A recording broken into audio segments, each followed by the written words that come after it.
injusticias e ilegalidades en mi caso fueron muchas y diversas. Testigos falsos, testimonios falsos, personas que fueron pagadas para dar su testimonio, personas a las cuales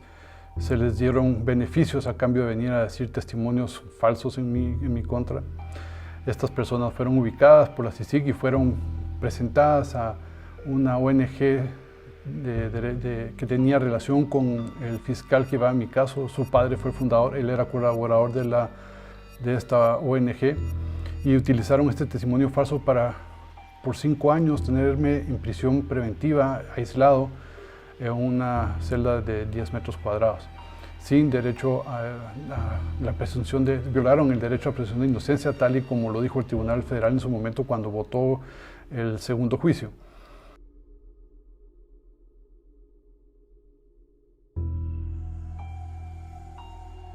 El tema de la participación que hubo por parte del Ministerio y la CICIG es que ellos montaron este caso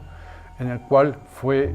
juzgado en Austria, juzgado en España, votados en ambos países, y luego vienen y aquí en Ginebra, por medio de esta ONG,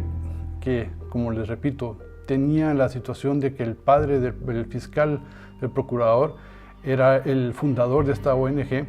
pues había mucha presión. La jueza resulta ser que era la aprendiz o la que hizo sus prácticas en la oficina del padre del fiscal que llevó mi caso, y todo un grupo ahí de personas que estuvieron negociando este tema. La jueza y el abogado acusador eran miembros de lo que sería el equivalente al colegio de abogados, y cuando nosotros presentamos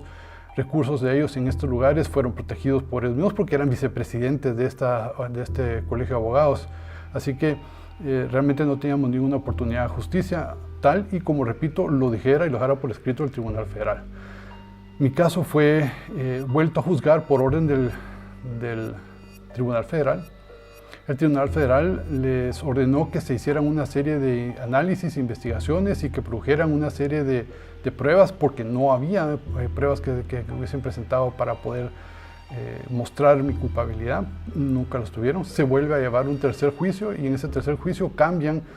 prácticamente la acusación, y en lugar de, como el primer juicio, que se me acusa a mí de haber matado, de haber hecho, en el segundo juicio se me acusa a mí de haber sido simplemente parte de la estructura, y ahora en este tercero resulta ser que soy cómplice porque dejé de hacer o dejé de evitar que sucedieran las cosas, y juzgan porque ellos dicen que una persona que es subalterno mío es quien actúa, y a él lo condenan a pesar de que él había sido absuelto en Austria, así que lo condenan a una persona ya inocente, lo cual no tiene un basamento ni tiene soporte si vamos a la Corte de Derechos Humanos Europea. Hicimos un recurso ante el Tribunal Federal, estamos esperando que conteste.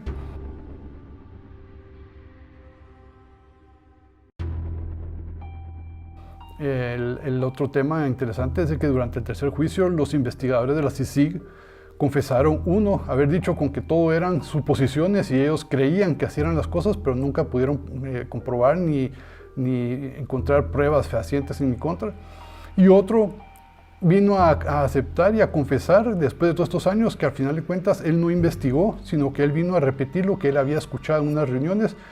pero ante los otros 2 juicios anteriores él había asegurado que él había hecho, que él había investigado, que él había visto. Y, oh sorpresa, esta tercera vez confiesa con que al final de cuentas no. Con todo esto,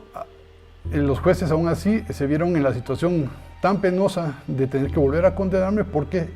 estaban quedando en un ridículo, en una situación muy compleja, al haberme condenado ya 2 veces a vida por un tema en el cual no es sostenible.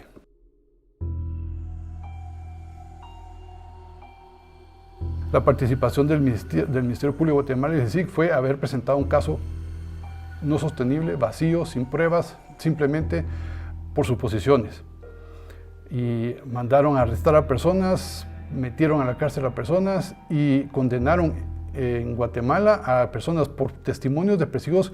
que han sido declarados como testigos no verdaderos o testigos falsos, tanto en Austria, en España, y aquí mismo votaron algunos de los testigos mismos cuando ya no pudieron sostener el tema. Y aún así vinieron algunos de los fiscales de la CICIG a asegurar cosas que no pudieron ellos comprobar. Hicieron un papel realmente muy malo y dejaron muy mal sabor. Entre las anomalías son muchas. Realmente hubo muy mala fe durante todo este proceso y todo se resume a que entre personas del mismo sistema o misma ideología se están protegiendo para tratar de hacer avanzar ellos sus agendas, y a eso viene, porque Ginebra ha estado tratando de mover una agenda globalista y eso es lo que también la CICIG estaba tratando de hacer en Guatemala.